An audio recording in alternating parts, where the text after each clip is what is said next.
আসসালামু আলাইকুম। আজকে আমরা কথা বলবো অ্যাডোবি ইলাস্ট্রেটর নিয়ে।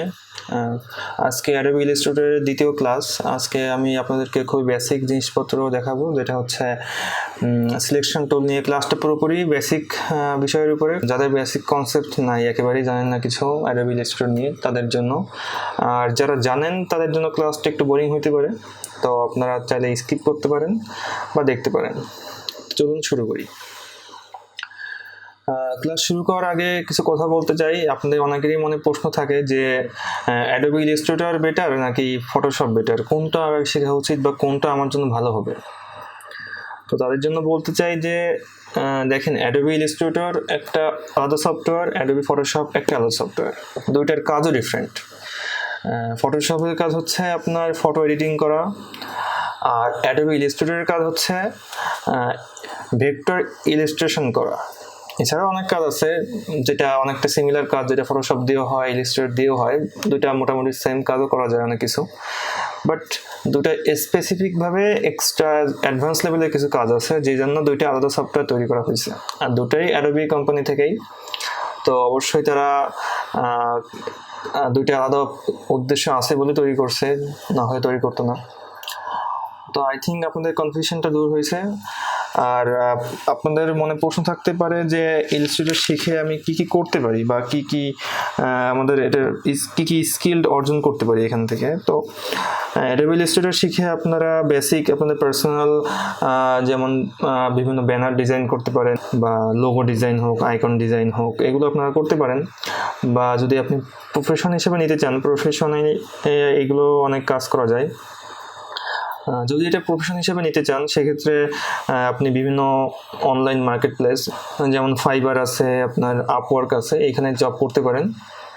তো তবে সেক্ষেত্রে অবশ্যই আপনাকে অনেক বেশি স্কিলড হতে হবে। এই ক্লাসগুলো শুধুমাত্র যারা বেসিক টোটালি কিছুই জানেন না ইনস্ট্রুমেন্ট নিয়ে, তাদের জন্য।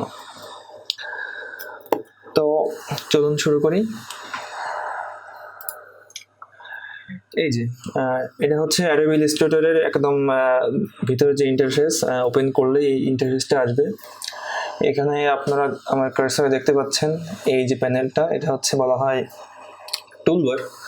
আর এই সাইডের যে প্যানেলগুলো বলা হয়, এটাকে বলা হয় প্যানেল। অ্যাকচুয়ালি এটা হচ্ছে টুলবার, এটা হচ্ছে প্যানেল। তো এটা হচ্ছে আপনি চাইলে এখান থেকে মুভ করাতে পারেন, আবার চাইলে এখানে অ্যাডজাস্ট করতে পারেন। আর সেম ওয়েতে এটা আপনি এক্সপ্যান্ড করতে পারেন, আবার চাইলে ক্লাবস করে রাখতে পারেন। ওকে, তো এই যে টুলসগুলো আছে এখানে, এই টুলস নিয়ে হচ্ছে আমরা বেসিক্যালি সব ধরনের কাজ করে থাকি। আর সাথে এক্সট্রা কিছু ইফেক্টের ক্ষেত্রেও বা টুলসকে আরও বেশি মডিফাই করতে আমরা এই প্যানেল থেকে বিভিন্ন কাজ করে থাকি।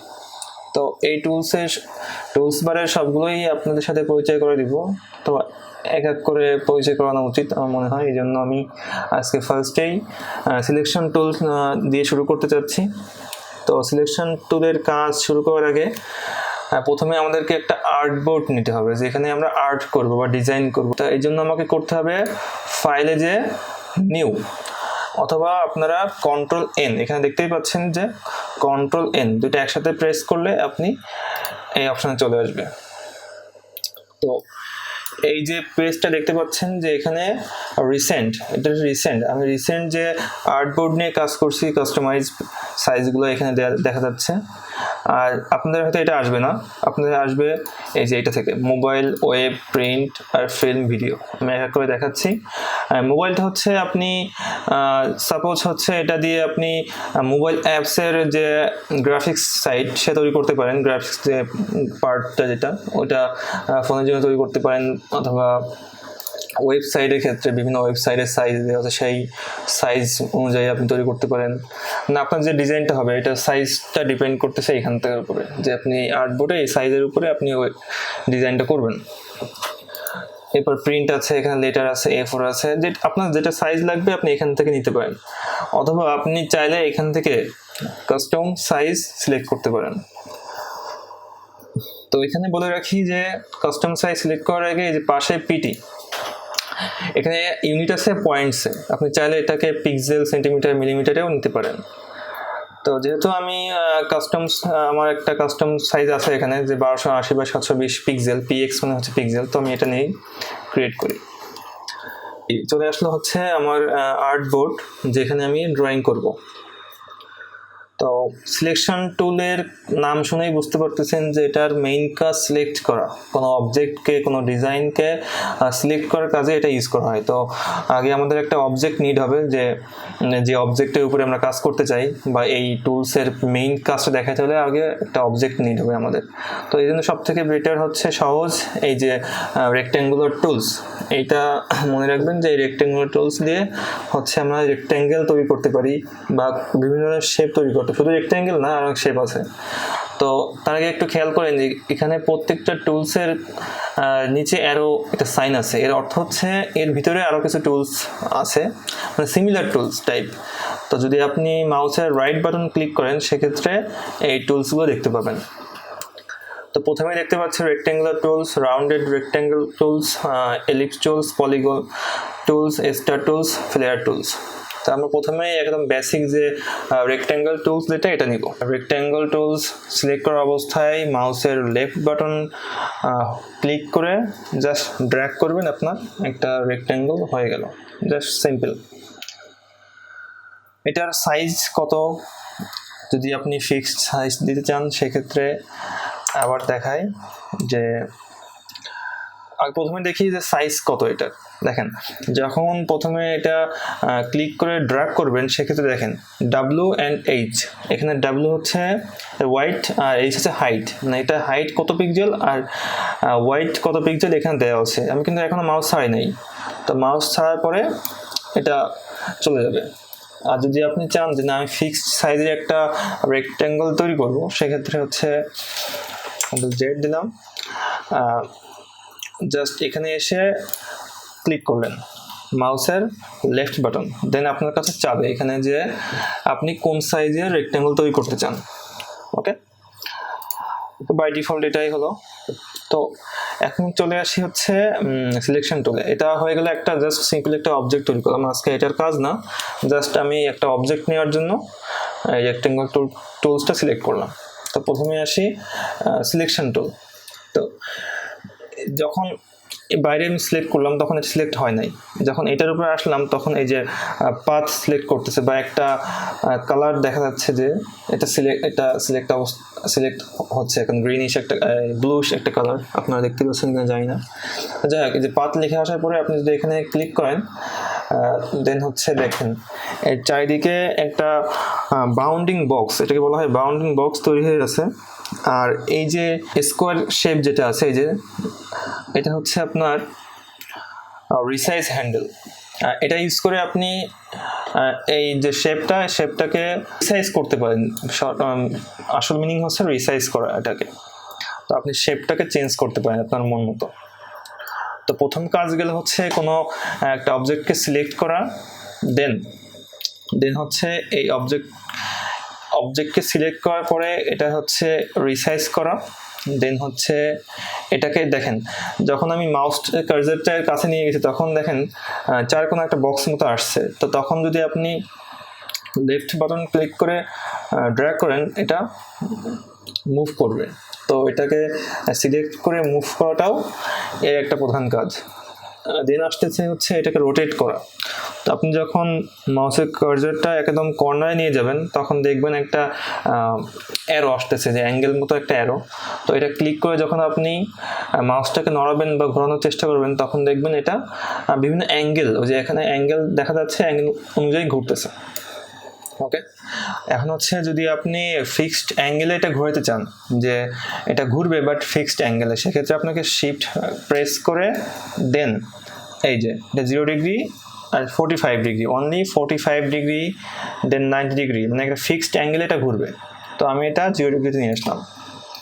তো শিফট প্রেস করলে এটা ফিক্সড অ্যাঙ্গেল অনুযায়ী ঘুরবে। ওকে, তো এখন চলে যাই এটার আরেকটা কাজে, সেটা হচ্ছে গিয়ে কপি করা। তো আপনি সিলেক্ট করে Ctrl+C দিলে, Ctrl+F দিলে এটা একটা কপি হয়ে গেল, দেখছেন? Ctrl+C Ctrl+F, এটার উপরেই একটা কপি হয়ে থাকবে। তো এটাকে মুভ করতে পারেন এখানে। তো আরো কিছু কাজ আছে, সেটা হচ্ছে, তো দেখি এখন আমরা কপি কিভাবে করি সহজে। তো আপনি সিলেক্ট থাকা অবস্থায় অল্টার চেপে ধরে যদি আপনি রাইটে সরান, সেখানে দেখতে পাবেন যে এখানে সেম সাইজেরই একটা কপি তৈরি হয়ে গেছে। অল্টার প্রেস করে দেন মুভ করবেন। যদি এখন কন্ট্রোল ডি দেন, তাহলে যে কাজটা আপনি পরবর্তীতে করছেন ওই কাজটা রিপিট হতে থাকবে। দ্যাট মিনস আমি মাত্রই একটা কপি সরালাম, তো কন্ট্রোল ডি এর কাজ হচ্ছে ওইটাকে রিপিট করা বারবার। তো এখানে আপনার সহজেই কন্ট্রোল ডি দিয়ে সেম দূরত্বে আরো অনেকগুলো ফাইল তৈরি করতে পারেন। যদি আমরা এই টোটালটাকে সিলেক্ট করে নেই, সিলেক্ট করে অল্টার চেপে নিচে নামাই, এখন কন্ট্রোল ডি দেই, অটোমেটিকলি নিচে নামতে থাকবে সেম সাইজে সেম দূরত্বে।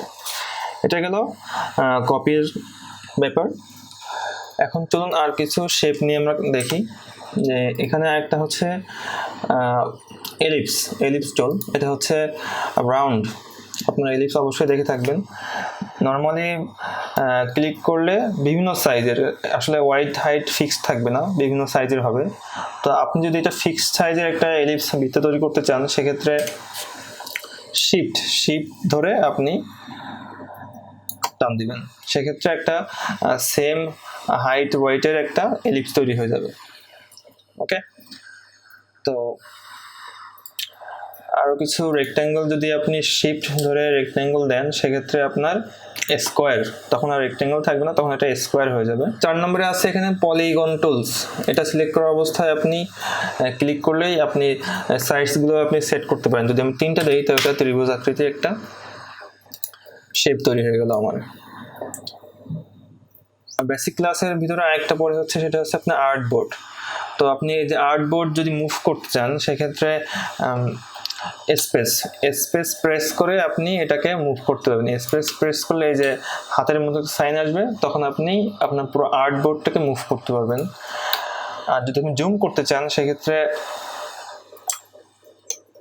অল্টার প্রেস করে আপনি মাউসের যে হুইল আছে ওটা সামনের দিকে ঘোরালে এটা জুম হবে, আর যদি পিছন দিকে ঘোরান বা ব্যাকওয়ার্ড, তাহলে এটা জুম আউট হবে।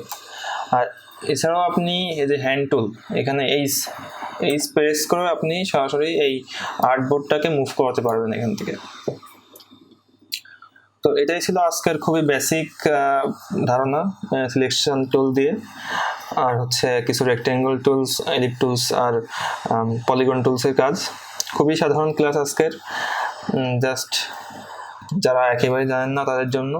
তার আগে একটা কথা বলে নেই যে এখানে কালার, একটা যখন আপনি একটা অবজেক্টের কালার দিবেন, সেক্ষেত্রে দেখেন এখানে 2টা অপশন আছে। একটা হচ্ছে ফিল বলতে হচ্ছে এটার মাঝখানে যে কালারটা থাকবে। দেখেন যদি এই আর্টবোর্ডের বাইরে নিয়ে যায়, সেক্ষেত্রে দেখতে পাচ্ছেন যে এটা ফিল কালার, মানে ভিতরের কালার হচ্ছে সাদা। যদি এটাকে আমি অফ করে দিই, তাহলেই দেখতে পারবেন এটার, দেখেন এটা এখন দেখা যাচ্ছে এখনো যে সাইডের যে কালারটা, সেটা স্ট্রোক, এটাকে বলা হয় স্ট্রোক। আপনি এটাকেও নান করতে পারেন। এটা নান করে দিলাম, আর এটা আমি ফিল করে দিলাম, ক্লিক করে এটা নান করে দিই, আর এটাকে ফিল করে দিই। দেখেন তাহলে দেখা যাচ্ছে এটার স্ট্রোকে কোনো কালার নাই, স্ট্রোক মানে বাইরের যে তার সাইডে যে কালার যেটা ওটা নাই, কিন্তু ফিলে কালার আছে। কাজ করতে গেলে এটা আপনার জানাই লাগবে। তো আজকের মতো বেসিক ক্লাস তো এখানেই শেষ। আজকে সিলেকশন টুলস নিয়ে কারোর কোনো প্রশ্ন থাকলে আপনারা কমেন্টসে জানাতে পারেন। আশা করি কারোর প্রশ্ন থাকবে না, কারণ খুবই সাধারণ একটা ক্লাস ছিল আজকে এটা। আমি আবারও বলতেছি, এটা শুধুমাত্র তাদের জন্য যারা একেবারেই ইলাস্ট্রেটর ওপেন করেন নাই, ফার্স্ট টাইম ওপেন করতেছেন, বা আপনারা কিছু টুকটাক কাজ করতে চান বা শিখতে চান বেসিক থেকেই, তো তাদের জন্য শুধুমাত্র। আর যারা হচ্ছে এখনো ইলাস্ট্রেটর ইনস্টল করতে পারতেছেন না বা সমস্যা হচ্ছে, সেক্ষেত্রে আমার ক্লাস 1 যেটা ফার্স্ট ভিডিও, সেখানে ডিটেলস দেওয়া আছে কিভাবে আপনি ইনস্টল করবেন বা ডাউনলোড করবেন এভরিথিং। তো সেটা চেক করে আসুন। এটুকুই। Thank you.